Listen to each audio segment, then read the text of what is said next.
Hello friends, കാറ്റത്തെ കിളിക്കൂടിലേക്ക് എല്ലാവർക്കും സ്വാഗതം.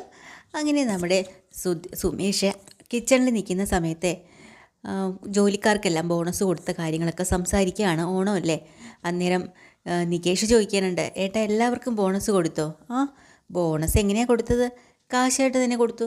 എന്താ, അങ്ങനെയാണോ കൊടുത്തത്? അതോ വേറെ എന്തെങ്കിലും രീതിയിലാണോ കൊടുത്തത്? അതോ എല്ലാവർക്കും കൊടുത്തോ, ഇനി കൊടുക്കാനുണ്ടോ എന്നൊക്കെ ഇങ്ങനെ ചോദിക്കുക കേട്ടോ. അന്നേരം നിധിക്ക് കാര്യം മനസ്സിലായി, ശരിക്കും പറഞ്ഞാൽ ചാന്ദിനെ കളിയാക്കി പറയുകയാണെന്ന്. അപ്പോൾ എന്താണ് നീ ഇങ്ങനെ കളിയാക്കി പറയണത്? ആ ആ അതാ ഞാൻ മനസ്സിലായി വരുന്നുണ്ടല്ലേ. നിന്നെ വാടിച്ച് മിണ്ടായിരുന്നോ എന്ന് പറഞ്ഞും കൊണ്ട് നികേഷിനെ വരട്ടുന്നുണ്ട് സുമേഷ് ഏട്ട.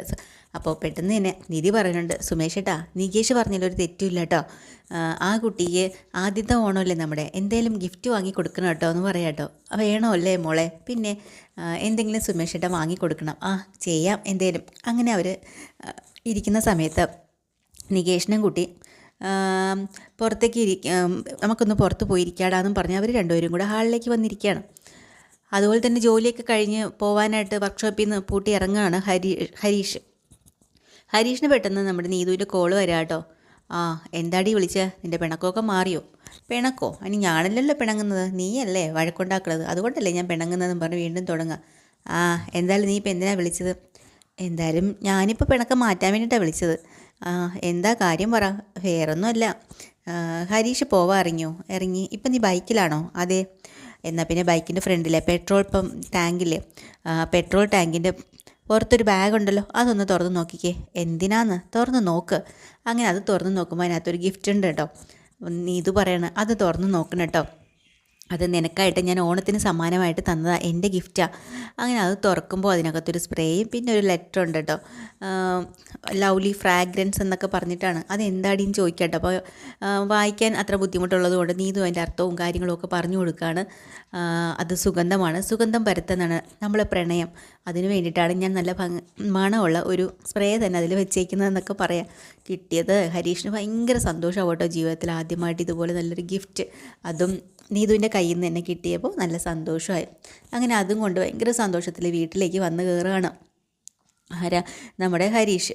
ഇതിനിടയ്ക്ക് അച്ഛൻ വന്നിട്ടുണ്ട്, ഭാസ്കരൻ വന്ന് കിച്ചണിലൊക്കെ വന്ന് നോക്കുകയാണ് കേട്ടോ. അപ്പോഴത്തേക്കിനും നമ്മുടെ സുമേഷ് അവിടെ തോരനൊക്കെ വെച്ചുകൊണ്ടിരിക്കുക. ചോദിക്കുകയാണ്, എടാ എന്ത് തോരനാ? ക്യാബേജാ? അതെ. അങ്ങനെ നമ്മുടെ മാവേലിയുടെ പഴയ ഓണപ്പാട്ടുകളൊക്കെ ഇങ്ങനെ പാടുമ്പം നിധിക്ക് അത് സന്തോഷമാവുന്നുണ്ട് കേട്ടോ. എന്നിട്ട് പുറത്ത് പോയിരിക്കുമ്പോൾ ഞാൻ വരുന്നു എന്നും പറഞ്ഞുകൊണ്ട് അച്ഛൻ്റെ അടുത്തേക്ക് ചെല്ലാണ് നിധി. അന്നേരം കുടിക്കാൻ വേണ്ടി ഇരിക്കുമ്പോഴത്തേക്കിനും നിധി പറയുന്നുണ്ട്, അതെ ഈ നല്ല നല്ല ഓണപ്പാട്ടുകൾ മാവേലിയെക്കുറിച്ചൊക്കെ പാടുന്നില്ലേ, പണ്ട് കാലത്ത് അത്ര നല്ല ഭരണം ആയതുകൊണ്ടല്ലേ മാവേലി.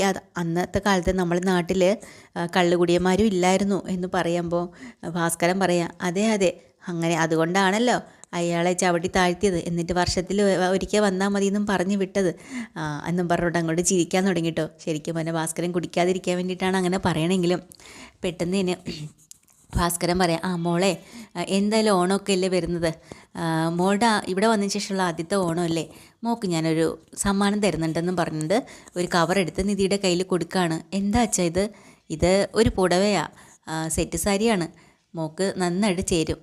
പക്ഷേ മോളെന്തായാലും ഇത്തവണ ഓണത്തിന് ഇവിടെ വെറുതെ ചൊറിയും കുത്തി ഇരിക്കുകയല്ലേ, നിനക്ക് നിൻ്റെ കുട്ടിക്കാലവും നിൻ്റെ വീട്ടിൽ നിൻ്റെ അച്ഛൻ സമ്മാനം തരുന്നതും ഒക്കെ ഓർത്ത് നീ വിഷമിക്കും, അതെനിക്കറിയാം. അത് പാടില്ല, എന്നെക്കൊണ്ട് പറ്റുന്നത് ഞാൻ ചെയ്യും. ഇത് നീ വാങ്ങണം മോളെ, ഇത് വാങ്ങിക്കുക, എന്നിട്ട് ഓണത്തിന് ഇതൊക്കെ കൊടുത്ത് നല്ല സന്തോഷത്തോടു കൂടി വേണം ഇവിടെ ഇരിക്കാൻ കേട്ടോ എന്നും പറഞ്ഞ് അത് കൊടുക്കുകയാണ്. നിധി അത് വാങ്ങിച്ച് സങ്കടത്തോടങ്ങ് കരഞ്ഞു കേട്ടോ. കാരണം ഒരിക്കലും അത് പ്രതീക്ഷിച്ചില്ലല്ലോ ഭാസ്കരൻ്റെ ആ മനസ്സ്. ഭാസ്കരൻ നോക്കുമ്പോൾ നിധി കരയാ. അയ്യോ മോളെന്തിനാ കരയണത്? കരയല്ലേ, സന്തോഷത്തോടെ ഇരിക്കുക.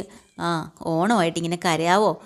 ഇല്ല അച്ഛ, അത് എനിക്കിത് കിട്ടിയപ്പോൾ എന്തോ അച്ഛനത് തന്നപ്പോൾ എനിക്ക് നല്ല സന്തോഷമായി. അത് കുഴപ്പമില്ല. അങ്ങനെ നിധി അതുകൊണ്ട് അകത്ത് വെക്കുന്ന സമയത്താണ് ഹരീഷ് കയറി വരുന്നത് കേട്ടോ. പതിവില്ലാതെ അച്ഛനെ നോക്കി ചിരിച്ചുകൊണ്ടാണ് കയറി പോകുന്നത്. ഭാസ്കരൻ അത് വല്ലാത്ത അത്ഭുതം കേട്ടോ. ഹരീഷ് ചിരിക്കാറില്ലല്ലോ, മൈൻഡ് പോലും ചെയ്യാറില്ല. ഇവനെന്ത് പറ്റി ചിരിച്ചുകൊണ്ട് പോകുന്നല്ലോ, ഇനി ഞാൻ ഫിറ്റായതുകൊണ്ട് എനിക്ക് തോന്നിയതാണോ എന്ന് പറഞ്ഞ് ഭാസ്കരൻ അവിടെ ഇരിക്കട്ടോ. അകത്ത് കയറി ചെന്ന് മുറിക്കകത്ത് പോയി ആ ഗിഫ്റ്റ് ഒന്നുകൂടെ തുറന്ന് ആ സ്പ്രേ എടുക്കുന്നു, ലെറ്ററൊക്കെ ഇങ്ങനെ തുറന്ന് നോക്കുക. ആ സമയത്തെ നമ്മുടെ നികേഷ് അത് കാണുക കേട്ടോ. ഓടിപ്പോയിട്ട് അതിനെ പിടിച്ച് വാങ്ങിച്ചുകൊണ്ട് ഓടുവാണ്. എന്നിട്ട് എടാ കള്ളാ, എനിക്ക് മനസ്സിലായി ആരാ ഗിഫ്റ്റ് തന്നെന്ന്. എടാ ഇങ്ങ് താടാ താടാന്നൊക്കെ പറയട്ടോ. അങ്ങനെ അവിടെ എങ്ങനെ അവർ ഓടിച്ചിട്ട് പിടിക്കുകയാണ്. അപ്പം നിധി അങ്ങോട്ട് വരുന്നുണ്ട്. പിന്നെ സുമേഷും വരും. എന്താടാ ഇത്, ദേ ഇത് കണ്ടോ, ഹരീഷേട്ടന് കിട്ടിയ സമ്മാനമാണ്, ഫ്രാഗ്രൻസ്, ലവ്ലി ഫ്രാഗ്രൻസ് എന്നൊക്കെ എഴുതി വെച്ചിരിക്കുന്നു. അപ്പോൾ നിധി പറയാട്ടോ, അങ്ങനെയാണെങ്കിൽ സുഗന്ധം പരക്കുന്ന എന്തോ കൂടെ ഉണ്ടല്ലോ. ഉണ്ട് എടുത്തി, ദേ ഇത് കണ്ടോ, സ്പ്രേ ആണ്. കൊള്ളാം, നന്നായിരിക്കട്ടെ എന്ന്. അപ്പോൾ തൊട്ടടുത്ത് ഇതിനിടയ്ക്ക് വെച്ചിട്ട് നമ്മൾ നികേഷ് സുധീഷിനെ വിളിച്ച് കാര്യം പറഞ്ഞിട്ടുണ്ട്. സുധീഷ് ഏട്ടാ ഇനി വരുന്ന നമ്മുടെ ഓണം അടിച്ച് പൊളിക്കണ്ടേന്ന്. അടിച്ച് പൊളിക്കണം, അല്ലാതെ പിന്നെ പക്ഷേ ഇപ്പോഴത്തെ സാഹചര്യം എനിക്കത് സാധിക്കില്ലടാ, മനസ്സൊന്നും ശരിയല്ല. അതൊന്നും കുഴപ്പമില്ലെന്നേ, പഞ്ചായത്ത് അടിക്കാൻ പോകുമ്പോൾ ഓർക്കണമായിരുന്നു. മിണ്ടാതിരിക്കുന്നുണ്ടാ നികേഷേ നീ? ഞാൻ അങ്ങനെ പഞ്ചായത്ത് അടിക്കാൻ പോയൊന്നുമല്ല. ഞാൻ നമ്മുടെ നിധിയെ ഒന്ന് ഇമ്പ്രസ് ചെയ്യിക്കാൻ വേണ്ടിയിട്ടാണ് ഞാൻ അങ്ങനെയൊക്കെ ചെയ്തത്. പിന്നെ രാത്രിയില്ല പകലില്ല എന്നും പറഞ്ഞാൽ പെണ്ണിനെ വിളിച്ച് ആവശ്യമില്ലാത്തൊക്കെ സംസാരിച്ച് എന്നിട്ടിപ്പം കിടന്ന് ഉരുണ്ടും വഴങ്ങുന്നോ? എടാ നീ പോയേ അങ്ങോട്ട്. അതൊക്കെ പോട്ടെ. പിന്നെ നീ ഏട്ടത്തി ഇവിടെ വന്നിട്ട് ആദ്യത്തെ ഓണമാണ്. സുധീഷ് ഏട്ടൻ കാര്യമായിട്ട് ചെയ്യണം ഓരോന്ന്. ഞാൻ എന്ത് ചെയ്യാനാ? അതെ നമുക്കിവിടെ അത്തപ്പൂക്കളൊക്കെ ഇടണം. ഏട്ടത്തി ഭയങ്കര സന്തോഷത്തിലാണ്, ഓണം ആഘോഷിക്കണം എന്നൊക്കെയാണ് പറയുന്നത്. ചെയ്യാം. എന്നാൽ ഒരു കാര്യം ചെയ്യണം, നാളെ രാവിലെ ഏട്ടൻ പൂക്കളിടാനുള്ള പൂ കൊണ്ടുവരണം കേട്ടോ. ശരി, അത് ഞാൻ ഏറ്റ് എന്ന് പറഞ്ഞിട്ടാണ് സുധീഷ് അങ്ങോട്ട് വരുന്നത്. അപ്പോൾ ഇവരുടെ ഈ ബഹളവും ഹരീഷിനായിട്ട് കളിയാക്കലും കണ്ടും കൊണ്ടാണ് ഇങ്ങോട്ട് വരുന്നത് നമ്മുടെ സുധീഷ്. എന്താണ് ഇവിടെ? അപ്പോൾ നീതു കൊടുത്ത സമ്മാനത്തിനെക്കുറിച്ച് ഇവരെല്ലാവരും പറയണം. അപ്പോൾ ഓരോരുത്തർക്കും കിട്ടേണ്ടതെല്ലാം കിട്ടിത്തുടങ്ങിയില്ലേ എന്നൊക്കെ ഇങ്ങനെ കളിയാക്കി പറയുമ്പോൾ പെട്ടെന്ന് നമ്മുടെ നിധി പറയാൻ കേട്ടോ, എൻ്റെ ഓണസമ്മാനം എനിക്ക് കിട്ടിക്കഴിഞ്ഞെന്നേ. കിട്ടിക്കഴിഞ്ഞോ? ആര് തന്നോ? ഞാൻ കാണിച്ചു തരാം. എന്നിട്ട് അകത്ത് പോയിട്ട് ആ പുടവ എടുത്തുകൊണ്ട് തുറന്ന് കാണിച്ചിട്ട് പറയാം, ഇത് കണ്ടോ, ഇതാണ് എൻ്റെ ഓണസമ്മാനം, എനിക്ക് കിട്ടിയതാ. ആര് വാങ്ങിത്തന്നോ? അച്ഛൻ വാങ്ങിത്തന്നതാണ്. അച്ഛനാ? അച്ഛൻ ഈ പരിപാടിയൊക്കെ ഉണ്ടാ? അച്ഛനാ വാങ്ങിത്തന്നത്.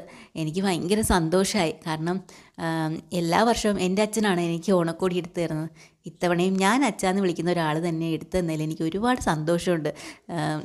പറഞ്ഞറിയിക്കാൻ പറ്റുന്നില്ല. ഇത് തന്നെയല്ലേ ഏറ്റവും വലിയ ഓണസമ്മാനം എന്നിങ്ങനെ പറയുമ്പോൾ പുറത്ത് ഭാസ്കറിനത് കേട്ടോണ്ടിരിക്കട്ടെ. ഭാസ്കറിന് ഭയങ്കരമായിട്ട് മനസ്സ് നിറഞ്ഞു പോയി നിധിയുടെ ഈ സംസാരം. അപ്പോൾ ഇനി സുധീഷിൻ്റെ കാര്യമുണ്ടല്ലോ, ഓരോരുത്തർക്കും ഗിഫ്റ്റ് കിട്ടിത്തുടങ്ങി. ഇനിയിപ്പോൾ അടുത്ത് നമ്മുടെ സുമേഷിനൊക്കെ കിട്ടും. അപ്പോൾ നേരം സുധീഷിനായിട്ട് വാരുമാട്ടോ നമ്മുടെ ഹരീഷ്. കാരണം എടാ നിനക്കെന്തേ ഒന്നും കിട്ടിയില്ലേ എന്നൊക്കെ ചോദിച്ച് കളിയാക്കുമ്പോൾ, എടാ ഹരീഷേ, നിനക്ക് നിൻ്റെ കാമുകി ഇപ്പോൾ ഒരു ഗിഫ്റ്റ് വാങ്ങി തന്നു പറഞ്ഞുകൊണ്ട് നീ അങ്ങ് ആളാവല്ലേ എന്ന് പറയാം കേട്ടോ.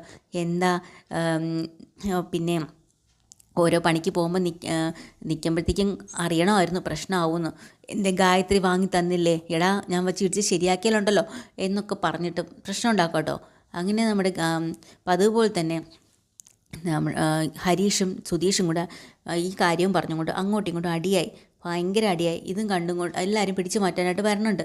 പക്ഷേ നിധി വന്ന് പറഞ്ഞിട്ടും ഇവർ നിർത്തുന്നില്ല. അവസാനം നിധിക്ക് ഇവരുടെ ഇടയിൽ കിടന്ന് അലയ്ക്കാൻ വയ്യാത്തതുകൊണ്ട് അകത്ത് പോയി ഒരു പ്ലേറ്റ് എടുത്തുകൊണ്ടൊന്ന് ഇവരുടെ മുന്നിൽ അടിച്ച് പൊട്ടിക്കാട്ടോ. എന്നിട്ടാണെങ്കിൽ പറയേണ്ട നിർത്തിക്കോ എല്ലാണോ, ഓണം ആഘോഷിക്കാൻ നിൽക്കുന്നു. അത്തപ്പൂക്കളോ ഇട്ട് ഓണം ആഘോഷിച്ച് സദ്യ കൊണ്ട് സന്തോഷത്തോടുകൂടി കഴിയേണ്ട സമയത്ത് ഇവിടെ പെങ്ങൾ പരസ്പരം അടികൂടുക അല്ലേ? മതി, നിർത്തിക്കോ, ഇവിടെ ഒരാഘോഷവും വേണ്ട, ഒന്നും വേണ്ട. ശല്യങ്ങൾ എന്നും പറഞ്ഞുകൊണ്ട് നിധി ഒരു പോക്കങ്ങോട്ട് പോവാണ്. പുറത്ത് വാങ്ങിയും ഭാസ്കരനും വല്ലാണ്ടായി പോയിട്ടോ. ഒരുവിധം സന്തോഷത്തിൽ വന്നാണല്ലോ ഇവന്മാരെടുത്തിട്ട് അടി കൂടിയത്.